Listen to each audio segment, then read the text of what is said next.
Fue una experiencia muy intensa que de hecho nos enseñó a trabajar en forma solidaria, a maximizar lo poco que teníamos, ¿no? Los recursos, para poder favorecer, beneficiar a la mayor cantidad de pacientes. En una pandemia, en un desastre epidemiológico de tal intensidad y tal magnitud, todo era poco. El primer paciente llegó el 16 de marzo, ¿no? Y en esa misma semana nos comenzaron a llover, o sea, venían las ambulancias en forma continua trasladando pacientes. Y nosotros ya teníamos todo ocupado. Mientras nos iban ganando los pacientes, ya los médicos y las enfermeras se estaban contagiando. Hubo una tasa de contagio tremenda. ¿Cómo se vive eso? Horrible. Es lo peor que me pudo pasar a mí. Porque era mi responsabilidad que se contagie mi personal. Y eso era todos los días. Claro. ¿Cómo se contrarresta eso? O sea, ¿cómo hacía para continuar al día siguiente? Bueno, lloras un rato y de ahí sales. No necesito ser perfecta para sentirme extraordinaria. No necesito ser perfecta para sentirme extraordinaria. La, la, la, la, la. Hola, bienvenidas y bienvenidos. Esto es Mujeres Batalla, 20 años después. Yo soy Antonio Orjeda. Hay personas a las que los peruanos, a los que el país, les debemos mucho y no estamos ni enterados de ello. Hoy voy a hablar con una de ellas. Es una médico, una doctora, que fue jefa de la unidad de emergencia de un hospital, que fue jefa de la unidad de emergencia del Rebagliati, del hospital más, del emblemático del Perú. No solamente fue jefa de emergencia del Rebagliati, ella fue la jefa de emergencia del Rebagliati en plena pandemia. Hoy día voy a conversar con la doctora Juliana Matos. Doctora Juliana, ¿cómo está? ¿Cómo estás, Antonio? Gracias. Usted estuvo a cargo del área de emergencia del Hospital Rebagliati durante la pandemia. Desde entonces a hoy, ¿qué aprendizaje le ha dejado esa experiencia a usted? Bueno, fue una experiencia muy intensa que de hecho nos enseñó a trabajar en forma solidaria, a maximizar lo poco que teníamos, ¿no? Los recursos, para poder favorecer, beneficiar a la mayor cantidad de pacientes. Lo poco que teníamos, y estamos hablando del hospital más importante del país. Ah, claro. Lo que pasa es que en una pandemia, en un desastre epidemiológico de tal intensidad y tal magnitud, todo era poco. Todo quedaba corto, ¿no? Entonces nosotros, quién sabe, éramos el hospital que mejor nos habíamos preparado, ¿no? La gerencia aquella vez nos escuchó a los intensivistas y a los emergenciólogos para preparar la sede de la antigua emergencia y sin embargo, pues todos los cálculos quedaron cortos y tuvimos que ir a la nueva, la de 5 pisos. Claro, Sí. Claro, se estableció a nivel mundial la pandemia en marzo del 2020. Cuando en enero comenzaron a darse las noticias, usted y su equipo vieron que eso que estaba ocurriendo en China, ustedes se dieron cuenta que esto iba a ser mundial. Pero claro. ¿Cómo se dieron cuenta? Ay, porque ya la globalización te lo demuestra. O sea, ya teníamos comercio con China. O sea, ya los viajeros venían, ya estaba el inicio de todo lo que era relaciones comerciales con China. Y entonces... Era elemental, o sea, era básico, era una idea que ya... Y mira, no pasó mucho tiempo en que ya veíamos cómo construían los hospitales en una semana en Wuhan, ¿no? Y cómo había un hermetismo en la información. Y eso era tremendamente preocupante.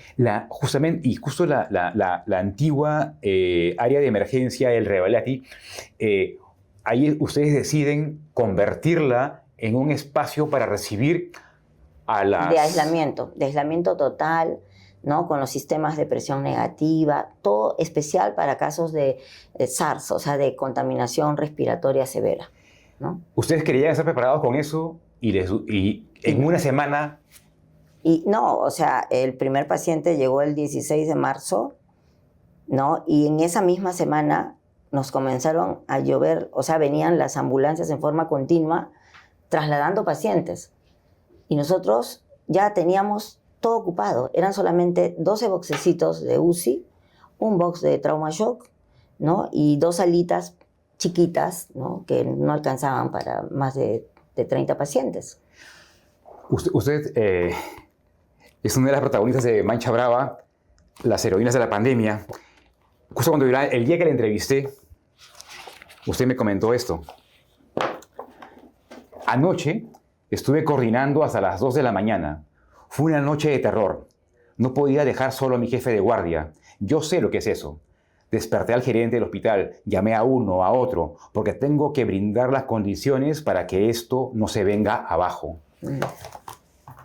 Para que esto no se venga abajo. O sea, así de brutal era la situación. Sí, claro, porque ya te digo, inmediatamente nos dieron la indicación, porque al principio nos habían dicho que no, que usemos la nueva sede de emergencia de 5 pisos y sobre la marcha empezar a hacer los acondicionamientos. O sea, eso también fue un poco tardío, ¿no? Entonces, bueno, ya. Se trabajaba 24/7, tenían horario de ingreso, no de salida. Por supuesto. Y mira, para poder adecuar los boxes de aislamiento con esclusas, con presión negativa, con todo lo que necesitaba la bioseguridad para los médicos, las enfermeras, para los trabajadores, ¿no? Los ingenieros trabajaron 24/7 durante 4 semanas, en un mes. Y eso fue ya una indicación central, o sea, de arriba, de la alta dirección, ¿no? Porque obviamente nosotros como hospital no lo podríamos hacer. No había suficiente personal.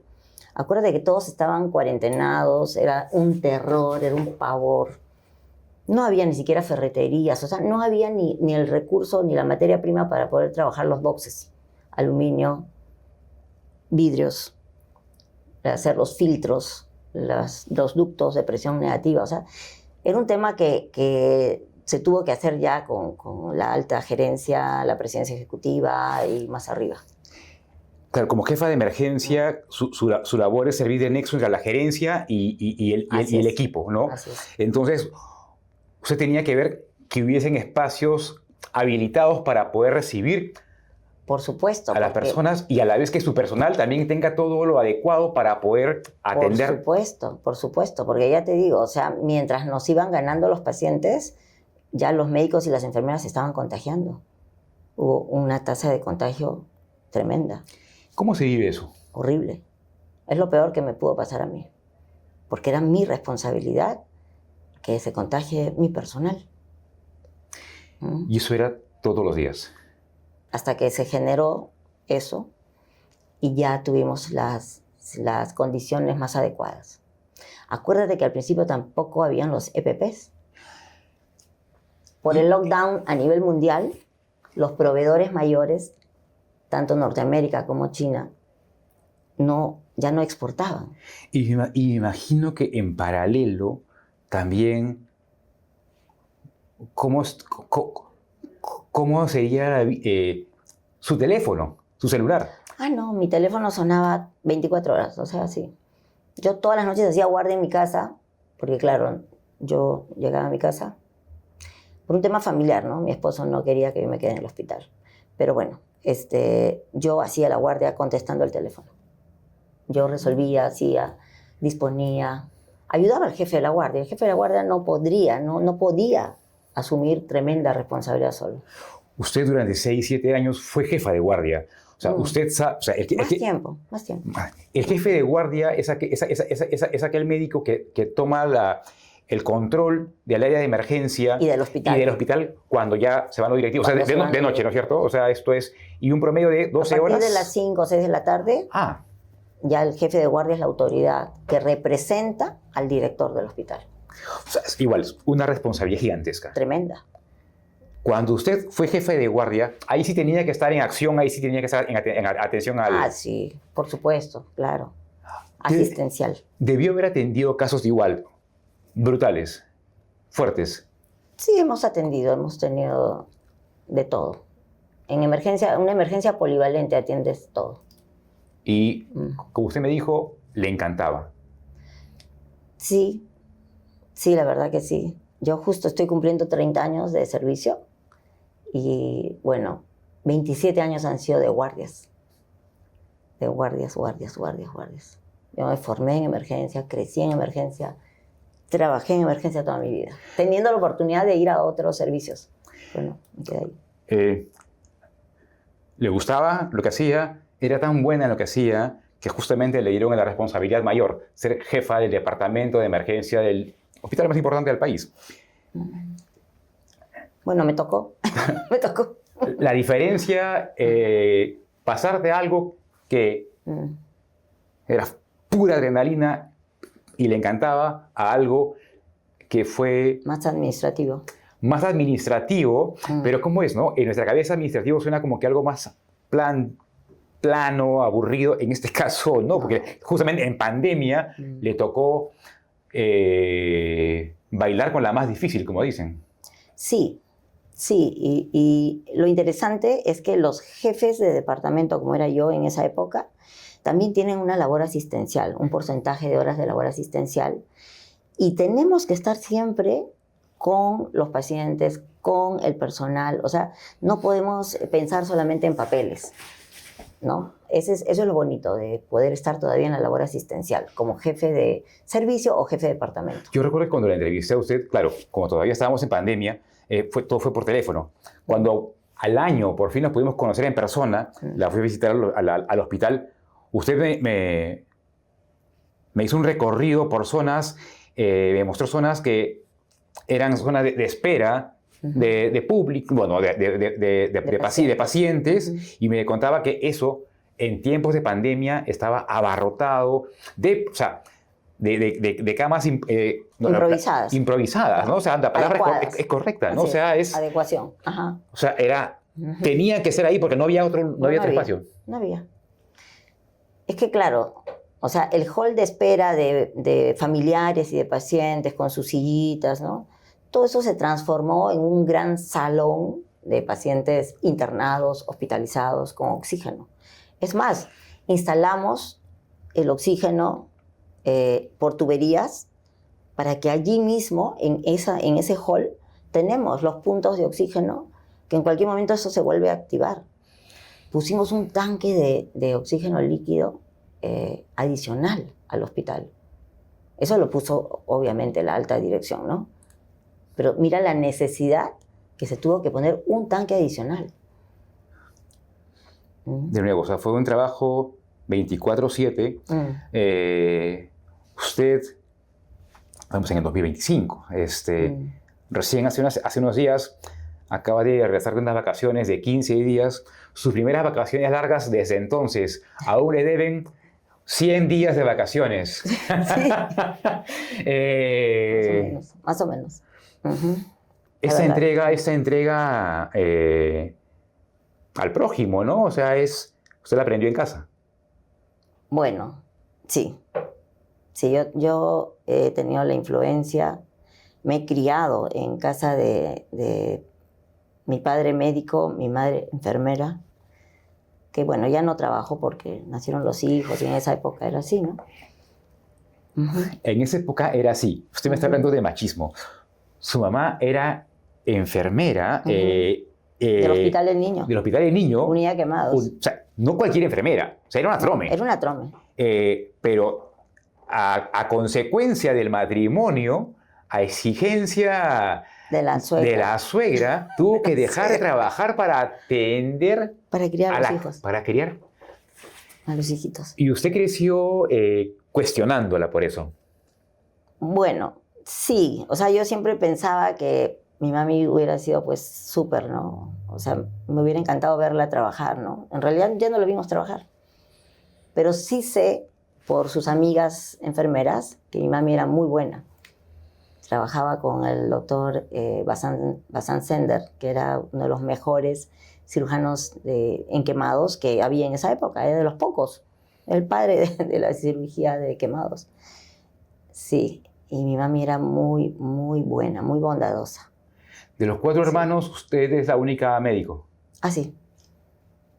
Y Sí. consecuencia de esto, su papá, desde chica, a partir de los 12 años, tengo entendido, si mal no recuerdo, comenzó a llevarla al hospital. Él más bien, él era médico intensivista. No, Perdón, internista. Internista. Médico internista.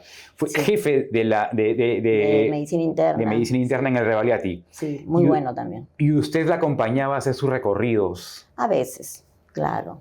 Claro, yo me dedicaba a estudiar, ¿no? O sea, el colegio y la universidad. Pero sí, a veces me llevaba, ¿no? Fines de semana, acompáñame, vamos a pasear. Y íbamos al hospital. Y sí, por eso yo tengo muy buenas amigas enfermeras, ¿no? Que hasta ahora las encuentro ya mayores, grandes, algunas ya jubiladas, porque recuerdo, ¿no? Cuando yo todavía era joven, muchacha, ellas me invitaban, el cafecito, el tecito, el dulcecito, me engreían como hija del doctor, ¿no? Del jefe. Y obviamente el doctor y el jefe Ah. quería que usted siguiese sus pasos, que también sea médica internista. Internista. Internista. Mira, en realidad nunca me lo dijo, nunca me lo sugirió, ni siquiera me lo sugirió. Pero, no sé, o sea, a mí me nació ser eso, ¿no? Me nació. Más no, Ujú. eso se refiere a emergencista. Claro, primero yo hice medicina interna, Ujú. mi residencia escolarizada, ¿no? Pero no quería sentarme yo en un consultorio. Es más, mi padre me dio su consulta y yo nunca la acepté. Ha estado cerrado el consultorio privado mucho tiempo. Usted no quería estar sentada a la espera Del del paciente. paciente. Usted quería salir. Claro, yo no entendía que iba a ser sentada en un consultorio, ¿no? Entonces, siempre me dediqué a emergencia. Y esta búsqueda de adrenalina, ¿cómo le explica? Mira, yo creo que ha sido incidental o coincidencia. No era de que yo toda mi vida haya querido ser emergencióloga. De verdad que no ha sido así. ¿No? ¿Qué Yo pasó? iba a ser médica, pero ¿Cuál fue el detonante? simplemente que fue la oportunidad de trabajo. Yo entré a trabajar primero a la Almenara como service. En esa época no habían plazas. Y estuve 6 meses ahí. Y dije, esto está bonito. Y como la Almenara todavía estaba con un sistema muy antiguo, entonces ahí revolucionamos. El grupo que fuimos del Rebagliati hicimos una revolución, hicimos una transformación y me gustó. Y cuando ya nos llamaron al hospital donde nos habíamos formado, que se abrieron las plazas, pues sí, al toque ingresamos y ya fue toda una experiencia, ¿no? Completa, ya sin bemoles, sin paro, porque hemos continuado desde que ingresé y como te digo ya 30 años y han sido 27 años de servicio en la parte asistencial pura, ¿no? Guardias. Entonces me ofrecieron varias veces subir a medicina interna, porque yo era medicina interna y yo no quería. Me negaba. Mi padre también me insistía, me decía, emergencia es muy feo, muchos problemas, muy conflictivo. Ya cámbiate a medicina interna, si tienes el título, tienes todo. Pero no, yo ya me había acostumbrado, era mi forma de vida. Era mi forma de vida, ¿no? Y bueno, y tuve la oportunidad también de sacar una beca a Japón y también hice un fellow sobre desastres, ¿no? Administración hospitalaria en tiempo de desastres. Entonces todo eso también, ¿no? Influyó en mí en querer seguir trabajando en emergencia. La vida de médico, bueno, hay una pasión de por medio. Uh-huh. Las guardias son demandantes. Consecuencia de eso, su esposo también es médico. Sí, pediatra intensivista. Y consecuencia de esto, de sus oficios, era no estaban no estaban en casa. Como padres se perdieron actuaciones, días de la madre, Ya. fechas importantes.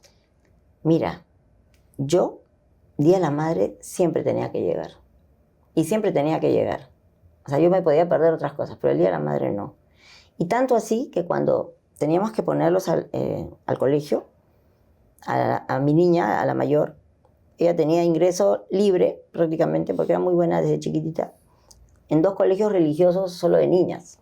Y yo dije, pero si yo voy a tener otro hijo y si me sale varón, yo no voy a estar teniendo tiempo para correr a una actuación y después a la otra.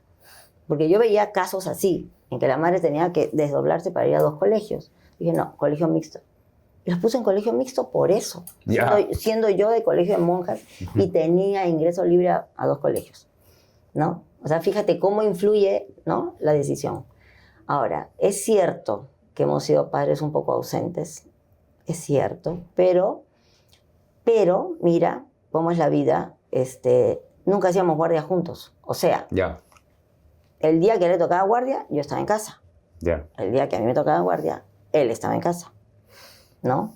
Y teníamos también la ayuda al inicio de mi mami, antes de que se enferme, y también de la tía de mi esposo, soltera, que ella me ayudaba sobre todo en llevarlos a sus academias, al deporte, a los bailes, a todo lo que hacían ellos, ¿no? Persona clave. Persona clave. Ah, sí, las dos. Yo a ellas dos les debo mucho porque ellos me han ayudado a criar a mis hijos. Siendo ustedes 2 médicos, Mm. siendo los abuelos de sus hijos también médicos, ninguno de los 2 quiso seguir el oficio. Ah, pues ahí está. Esa es la respuesta. Arquitecta y comunicador. Así es. Sí. Mis hijos ya espantados.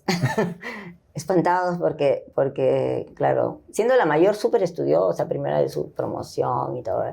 Y el abuelo, mi papá, hijita, ¿quién nos va a curar cuando tu madre se jubile? Que no sé qué, ¿no? Convenciéndola. Es más, mi hija terminó jovencita arquitectura, a los 23 años ya estaba, ¿no?, primera de su promoción en la universidad. Qué raro, primero su promoción. Ay, no, ya. No, bien estudiosa. Ya sé, pero Salió a el lo que padre, voy salió que... el padre. Ay, usted, ¿sabes qué? usted y sus 4 hermanos han sido Mi primeros. papá seguía diciéndole, hijita, ahora te toca hacer la segunda carrera. Haz medicina. Y mi hija, no, dijo, papá, ahí están los alumnos porque también somos profesores, ¿no? Ahí están los alumnos de mi mamá y mi papá, ellos te van a curar, no te preocupes. Entonces, sí, no quisieron, ninguno de los 2. Sí, pues de hecho, uno sacrifica a la familia, es verdad. De alguna forma hemos estado ausentes, ¿no? Sin embargo, en mi experiencia, entrevistando a muchas mujeres batalla que sí asumen que estuvieran ausentes, sin embargo, en esa ausencia también es bastante común que los hijos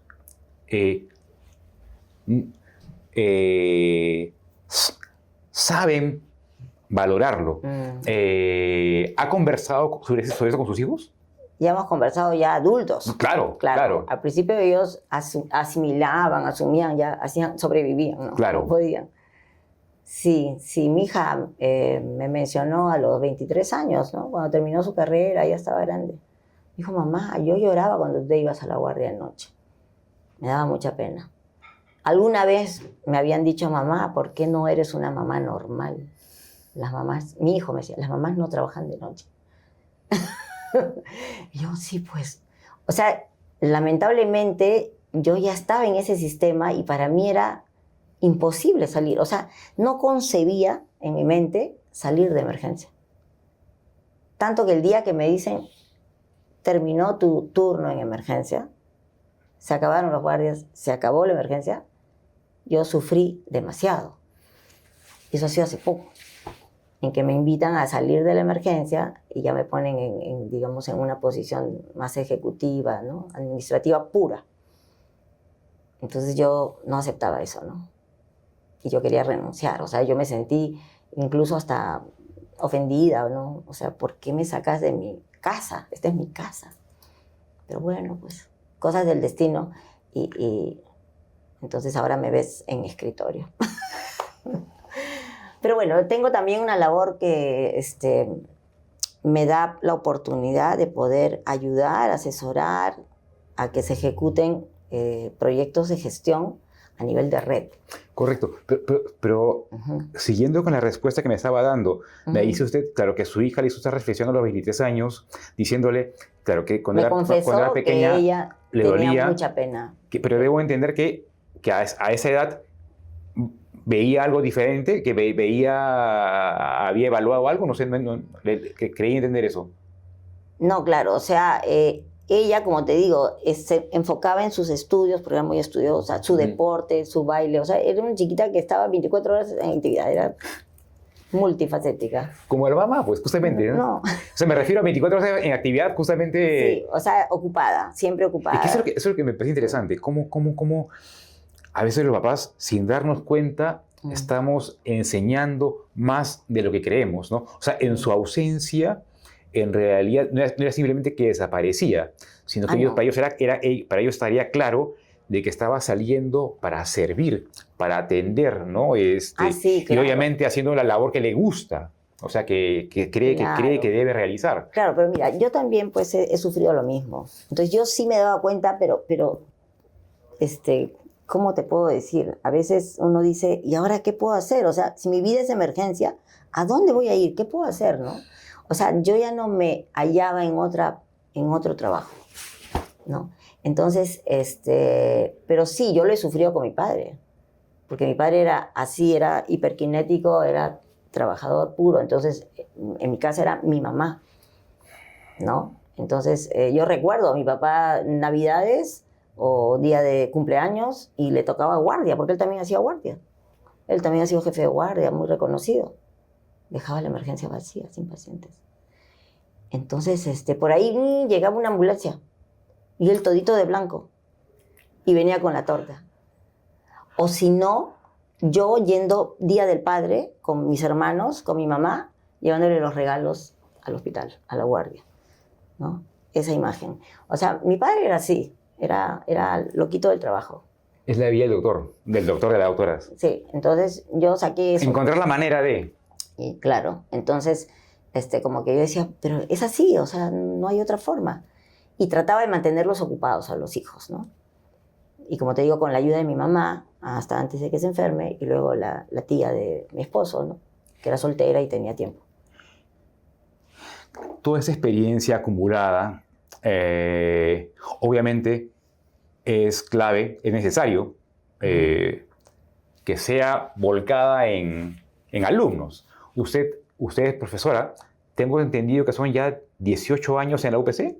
Bueno, sí, tengo desde el 2003, ¿no? Desde que se generó la facultad de medicina.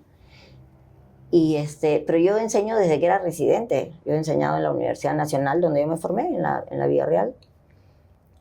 Desde que era, o sea, como práctica, ¿no? Jefe de práctica. Y usted ha evolucionado como docente. Porque, claro, usted viene de la escuela dura, de la escuela donde todo se aprendía, pues, Así es, con regla.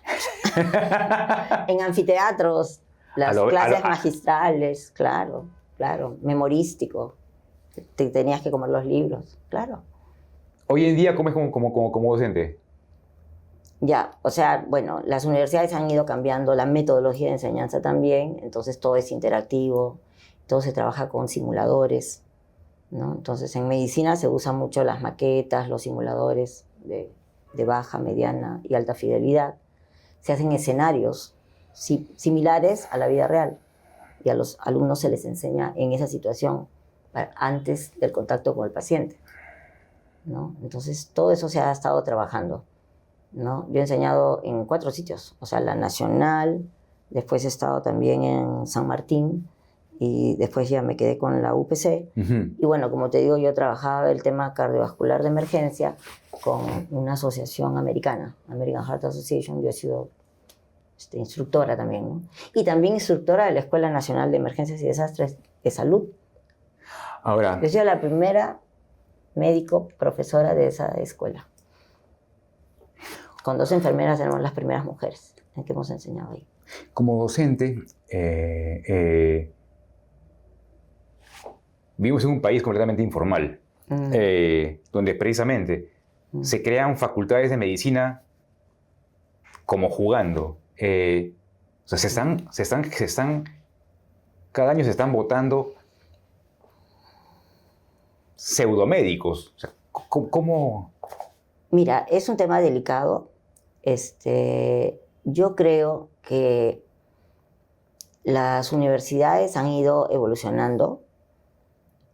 Hay algunas que tienen mucho control, tienen una metodología, como digo, nueva, y que sí están avaladas por todas las instituciones nacionales e internacionales. Es más, pertenecen a cadenas internacionales donde la metodología es extrapolada, Ujú, ¿no? Es ujú. importada. Ujú. Yo creo ahora, porque lo estoy viendo también, que la pandemia hizo daño. No solamente a los pacientes, obvio, a la humanidad, sino también a la enseñanza. Sobre todo la enseñanza que requiere el contacto con el paciente, ¿no? Entonces, los médicos o estudiantes jóvenes estaban aislados, no podían ver pacientes. Es más, los médicos ya residentes que estaban terminando una especialidad tuvieron que ver COVID durante 2 años y no aprendieron mucho de otras patologías. Entonces, ha habido una repercusión en la enseñanza, en el aprendizaje, Ya. ¿no? Ahora, no es solamente el tema pandemia, también un poco la innovación en la tecnología, que a veces no es muy controlada. Bueno, y también la creación... Probablemente algunas universidades que no están a la altura Ujú, y que de repente, lo que mencionaste al principio, ¿no? claro. Y se supone que bueno, Puede ser. la SUNEDU tenía una misión importante, pero igual la han desmantelado. Ya, eso sí, puede ser. ¿No? Puede Claro. ser, sí. Y bueno, pero usted toca un tema clave, ¿no? O sea, claro, la pandemia... Alejó. Y a la vez, o sea, la pandemia, otra de las consecuencias de la pandemia también es que nos ha desnudado como país, ¿no? O sea, nos mostró una realidad. Veníamos de años de crecimiento económico y de creencia de que estábamos encaminados al primer mundo, y sin embargo lo que nos mostró la pandemia era que muchas cosas estaban pegadas con baba, ¿no?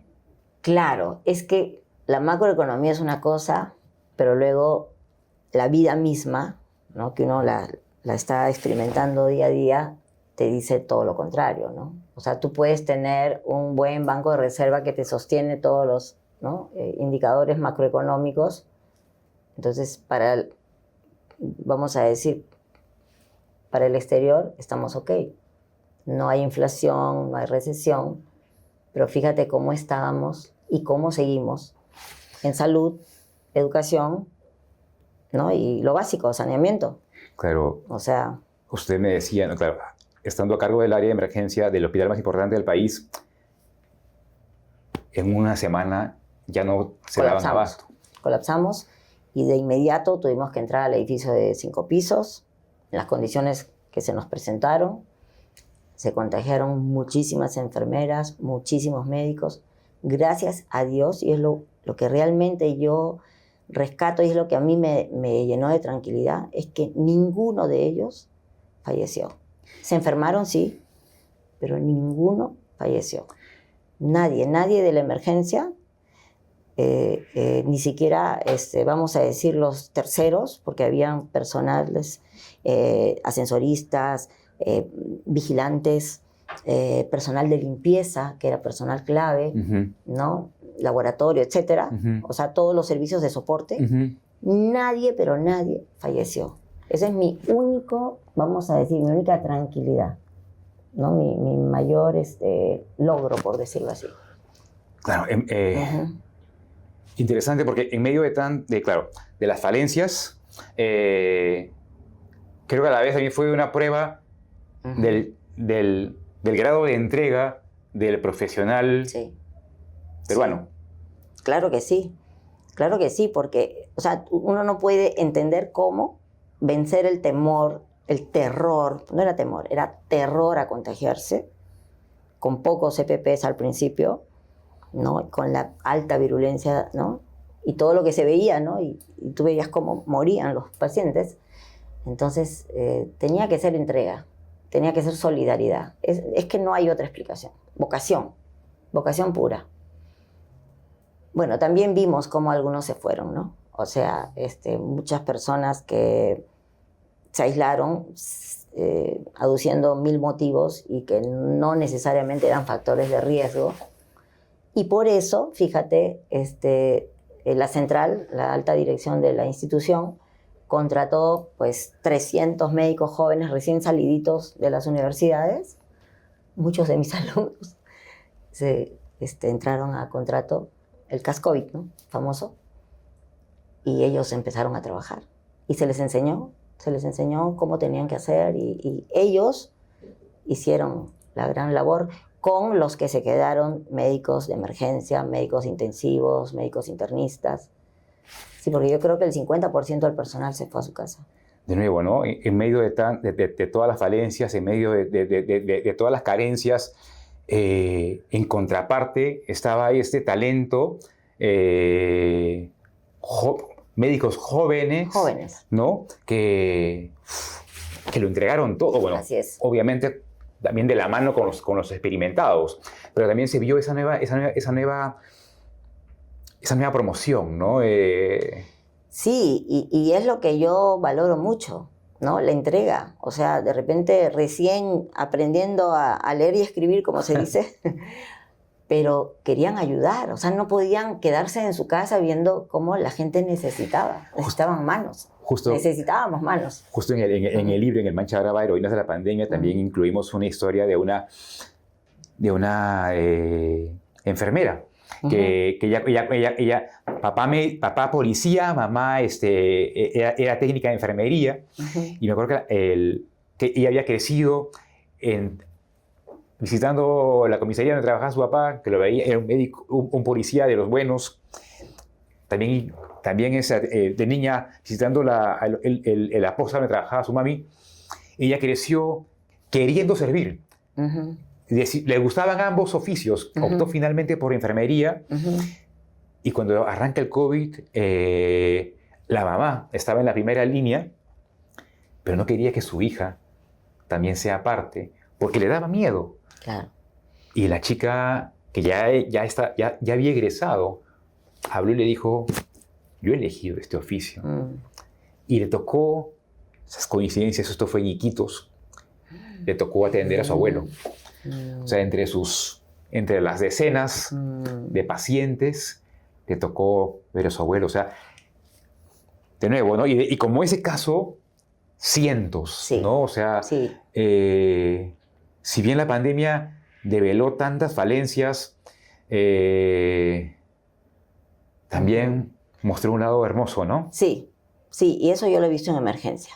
En emergencia porque realmente era solidaridad pura. O sea, hemos visto las situaciones más humanas. Así como mucha gente dice, deshumanización por la pandemia, ¿no? Mucha gente criticaba. Nosotros hemos visto las situaciones y los casos más humanos. ¿Recuerda alguno en particular? Sí, claro. Por ejemplo, nosotros en 5 pisos, una emergencia grande, los médicos de arriba que ya habían estabilizado a sus pacientes, gravísimos todos, ¿no? Gravísimos, porque se internaban solo los graves, o sea, ¿no? Los que estaban caminando no, los graves se internaban. Habiendo terminado, en vez de ir a almorzar, en vez de descansar, sentarse un rato, bajaban al 2º piso donde estaba la gran guerra, el gran combate, a seguir ayudando a sus compañeros que tenían pues cola de 20, de 30 nuevos, ¿no? En cola, en silla de ruedas, con su balón de oxígeno.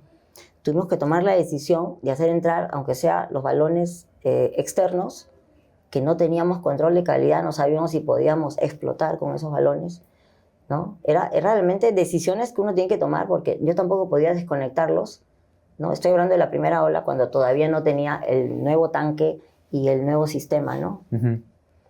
Entonces, hemos pasado de todo, porque ya te digo, había solidaridad, o sea, los médicos han intubado en el suelo, han intubado pacientes sentados, ¿no? Han puesto en un solo sitio de uno, han puesto a 2, ¿no? Uno echado así, el otro pronado, o sea, había que ver la forma de atender a todos, ¿no? La guardia era de 12 horas y te digo, muchas enfermeras se ponían pañal para no ir al baño.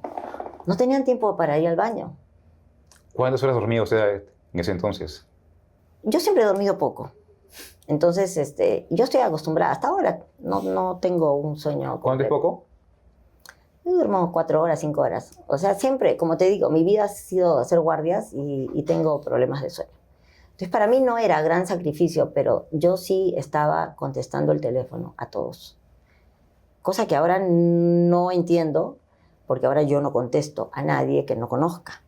Pero yo contestaba a todos los números, todos. Porque todos pedían ayuda A cualquier hora. a cualquier hora. Y a todos había que ayudar. Y es difícil, ¿no? Porque, mira, una situación que también yo rescato, ¿no? Una doctora amiga mía hacía la guardia como jefe de guardia y recorría todos los pisos del hospital grande, o sea, de los 14 pisos, buscando a los pacientes que se estaban poniendo mal y se los traía nuevamente en ambulancia a la emergencia para intubarlos y ponerlos en una máquina, ¿no? O sea, Anticipándose. claro, o sea, eran situaciones en que no queríamos más muertos, no queríamos ya más sacrificio, ¿no? Porque realmente, o sea, era una cosa inmanejable, ¿no? Entonces la doctora dejaba a otra persona haciendo jefatura de guardia en la emergencia de 5 pisos y ella se iba buscando piso por piso a los que estaban. Y de pronto se encontraba con un médico, una colega mía de mi promoción, que se estaba muriendo, literal, y nadie sabía nada. Me decía, acá está, ¿no? Y me la podía en videollamada. Le decía, ¿pero cómo? O sea, intúbala ya, ponle un ventilador. No tenemos. Entonces trae la emergencia. Agarra una ambulancia, pide, ya buscamos ambulancia, como sea, ¿verdad? Y la sacamos nuevamente a emergencia. Por eso te decía, nosotros acomodamos, aunque sea de 2 en 2, aunque sea sentados, pero no queríamos más muertos, ya no, ¿no? Y no solo porque fuera médico, o sea, de todo, a todas las personas, ¿no? Entonces, hemos tenido realmente jefes de guardia espectaculares. Jefes de guardia que, mira, se merecían no solo una medalla de oro, ni un diploma dorado, que nunca recibieron, solamente un papelito mío, muy sencillo, pero no solo eso, sino realmente un homenaje, ¿no? Un homenaje, porque ellos Hace falta, ¿no? han hecho mucho, mucho por las vidas. Claro, se les han muerto también muchos, pero yo te digo, entre la primera y la segunda ola, porque la segunda ola ya nos llegó todo. Ya teníamos todo, teníamos ventiladores, los sistemas de alto flujo, que eran realmente salvadores. Teníamos los EPP completos. Ya teníamos todo establecido, todo un sistema, todo controlado. Entonces la mortalidad cayó ostensiblemente, ¿no? Incluso yo te puedo decir, hubo una época en que no había ni drogas de pseudoanalgesia. Entonces poner a un ventilador mecánico a un paciente sin pseudoanalgesia, ¿cómo le puedes poner tú un ventilador al paciente despierto? Tampoco. Entonces teníamos que estar boleando morfina, boleando diazepam. O sea, esas cosas han hecho los doctores y las enfermeras para sostener la vida. Son cosas que nadie sabe. No están escritas porque, o sea, nadie lo dice, ¿no? Porque dices, ¿cómo un hospital, el más grande del Perú? Sí, pues, no había en el Perú, o sea, ya no había en el mercado, así como no habían las 3M, las máscaras, no había pseudoanalgesia. Tuvimos que esperar a que venga un barco de India, de no sé dónde, trayendo, y lo que traían usábamos. O sea, hemos pasado de todo. Esa situación De todo. corrió el velo y De mostró todo. la realidad del país. Que no estábamos preparados. Y en su caso, ¿cómo se contrarresta eso? O sea, ¿cómo hacía para continuar al día siguiente? Bueno, lloras un rato y de ahí sales. y sales y sigues trabajando. Claro, o sea, de repente la formación en emergencia nos da ese temple, ¿no? De poder seguir. Claro, hay días que te desmoronas. Yo me desmoronaba cuando se enfermaba uno de mis amigos. Eso ha sido para mí lo peor. Pero gracias a Dios ninguno se murió. los de UCI lo salvaron. ¿Mm? Entonces, eso. Pero, y así, ¿no? Las enfermeras, los técnicos, todos estaban acompañados. Y mira, el colegio médico nos llamaba y nos decía, te voy a traer, trae, ¿tienes cama? No. ¿Y qué vas a hacer? No importa, ya veremos. O sea, a todos recibíamos, ¿no? Y no solo médicos, o sea, de todo. Claro, ya ha habido casos Todo. ya ha habido casos de médicos que al recuperarse luego volvían a la atención. Por supuesto, es mis jefes de guardia. Yo ya no quería que regresen. Ellos han regresado. Bueno, han estado en rehabilitación. Han hecho rehabilitación. Mira qué tan severo fue el COVID. Han hecho rehabilitación y después han vuelto a ser jefes de guardia. Y yo ya no quería. Ya teníamos también ¿Y diferencial. qué argumentaban ellos? Que no, que ellos estaban para trabajar. Eso es vocación. Eso es vocación. Esa es la verdadera vocación. Esa es la gente que trabaja en Emergencia Rivaliati. Gracias. De primera.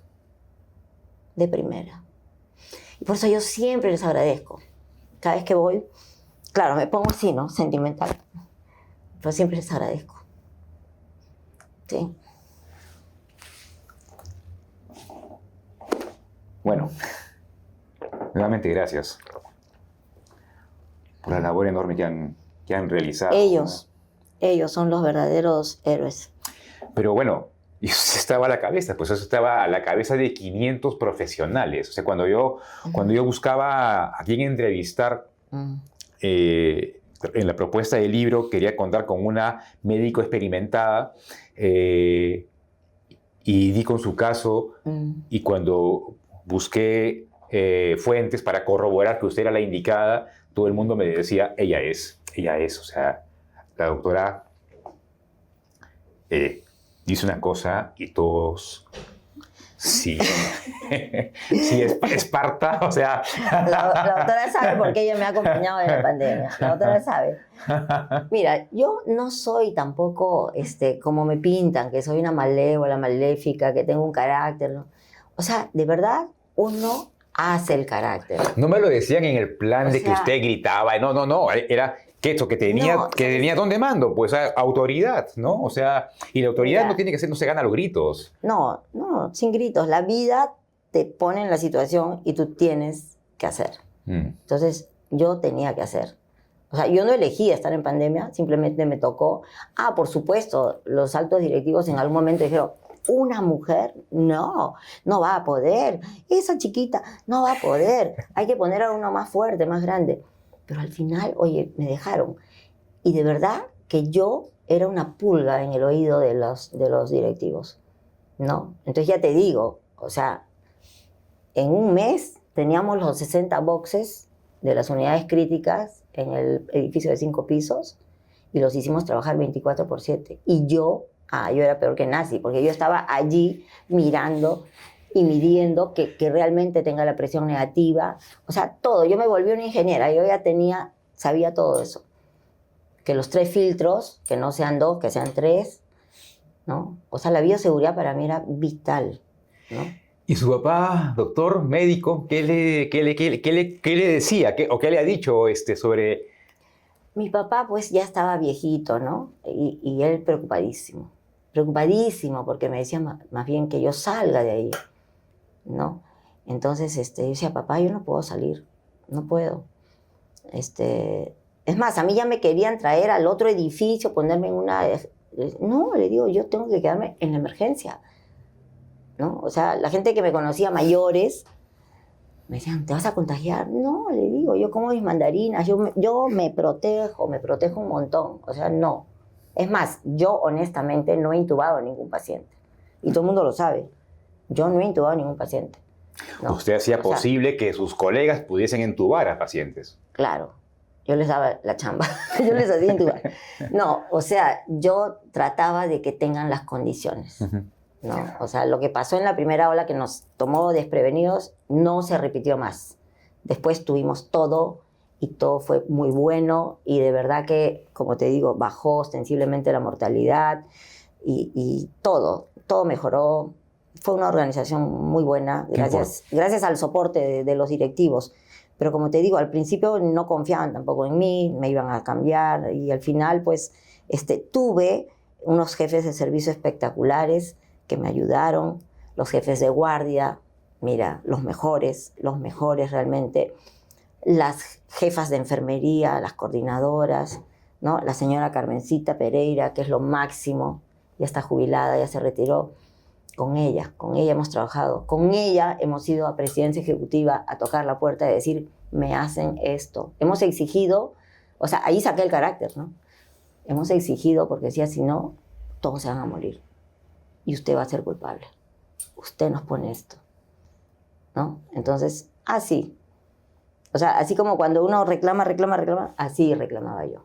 Me ponía necia porque teníamos que conseguir lo necesario para los pacientes y para nuestro personal. Así que es una experiencia que, bueno, nos ha enseñado mucho y, como te digo, ojalá que las autoridades no olviden lo vivido y las nuevas autoridades también, ¿no? Aprendan un poco de que hay que estar preparados, porque nosotros vivimos en suelo sísmico, círculo de fuego. En cualquier momento nos va a ocurrir. Y a veces pues decimos, no, los hospitales están, pero los hospitales están llenos, los hospitales están antiguos. Hay que construir nuevos hospitales, potentes, fuertes, con camas UCI, con buenas emergencias, con tecnología. O sea, son inversiones que no pierden. O sea, el retorno es retorno social, o sea, es tu paciente curado oportunamente. Doctora, mil gracias. No, gracias a ti porque para mí es un honor, una deferencia, ¿no? Estar aquí contigo. Y bueno, y de paso también yo voy sacando todo lo que tengo porque sí, es un trabajo, me hace recordar muchas cosas. Yo sigo siendo emergencia. Es más, mi plaza es de emergencia. Yo ahorita soy ejecutiva de confianza, o sea, en cualquier momento regreso a emergencia, a ponerme los chimpunes, o sea, a ponerme el scrap. Lo máximo. No, o sea, yo ya no iré pues a trauma shock, a las zonas calientes, pero sí puedo ayudar mucho en zonas más o menos, ¿no? Ya no veo, no escucho mucho, ya no tengo las mismas habilidades, he perdido destreza, obviamente, pero yo creo que hay cosas que se aprenden y nunca se olvidan. Entonces, puedo ayudar. Tengo para usted, Mancha Brava, maestras. Maestra, por favor.